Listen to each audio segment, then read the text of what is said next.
জনগণের জন্য, মানুষের লড়াইকে এগিয়ে নিয়ে যাওয়ার জন্য আমাদের এই রাজনৈতিক সংগ্রামে আপনারা ইতিমধ্যে সামিল হয়েছেন। এই লড়াইটাকে আমাদের সামনের দিকে এগিয়ে নিয়ে যেতে হবে। গোটা দেশ জুড়ে সর্বনাশ ডেকে আনছে বিজেপি। জানেন, সবাই শুনেছেন, আপনারা শুনবেন। এবং আমাদের রাজ্যে একটা দুর্নীতিগ্রস্ত তৃণমূল সরকার, তারাও এই লড়াইয়ে সামিল হয়েছে। গতবারে যিনি এখান থেকে নির্বাচিত হয়েছিলেন, কিভাবে নির্বাচিত হয়েছিলেন আপনারা জানেন। দিকে দিকে সন্ত্রাস তৈরি করে মানুষের ভোটাধিকার কেড়ে নেওয়া হয়েছিল। আমাদের প্রয়োজন হয়নি, তাদের দলই তাকে সরিয়ে দিয়েছে। এবার তিনি আর প্রার্থী হননি।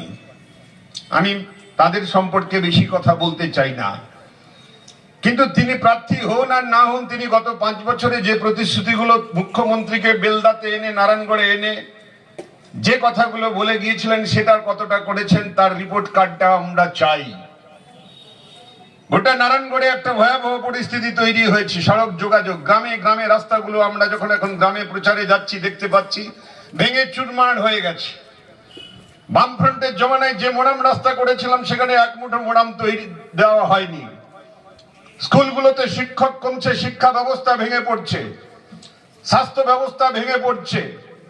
আমাদের তরুণ প্রজন্মের জন্য 3টা জেনারেশন এই মিছিল করে আস্তে আস্তে শুনলাম 3টা জেনারেশনের সামনে যুবরা বলছেন ডেকে যে আপনাদেরকে আসতেই হবে, না হলে আমাদের ভবিষ্যৎ অন্ধকার। এই নারায়ণগড়ের বুকের খুটশি গ্রামের 17 বছরের একটি পরিযায়ী শ্রমিক গুজরাটে কাজ করতে গিয়ে তাকে মৃত্যুবরণ করতে হয়েছে কাজের জায়গায়।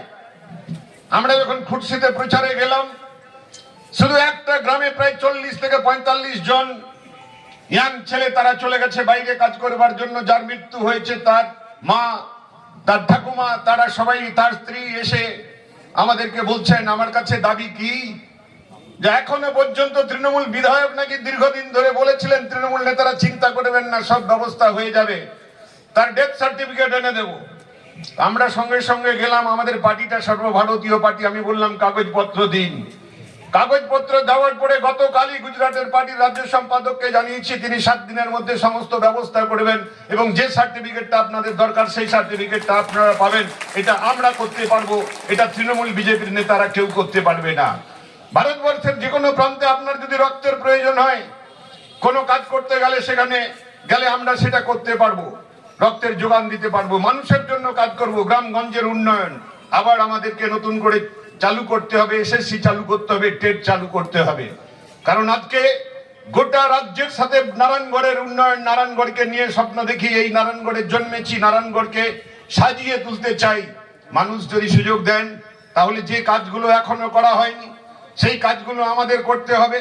কিন্তু তার সাথে সাথে একটা বিষয় জেনে রাখবেন, আসছে বিজেপি। কেউ কেউ বলছে নাকি আমরা বামেরা পারবো না, পারলে আমরা পারবো। কারণ বিজেপি তৃণমূল এই দুটো দলের মধ্যে ফারাক নেই। সূর্যদার কাছে আপনারা শুনবেন কারা বিজেপির প্রার্থী হয়েছেন। আপনারা কিছুদিন আগে পর্যন্ত জেলা পরিষদের কর্মাধ্যক্ষের রুমে গেলে দেখতে পেতেন তৃণমূলের একজন কর্মাধ্যক্ষ, তিনি এখানে বিজেপির প্রার্থী হয়েছেন। টয়েছেন ঠিক আছে, আমরা জানি যে বিজেপির নির্বাচনী চিহ্ন বা দলীয় প্রতীকটা হচ্ছে পদ্ম ফুল।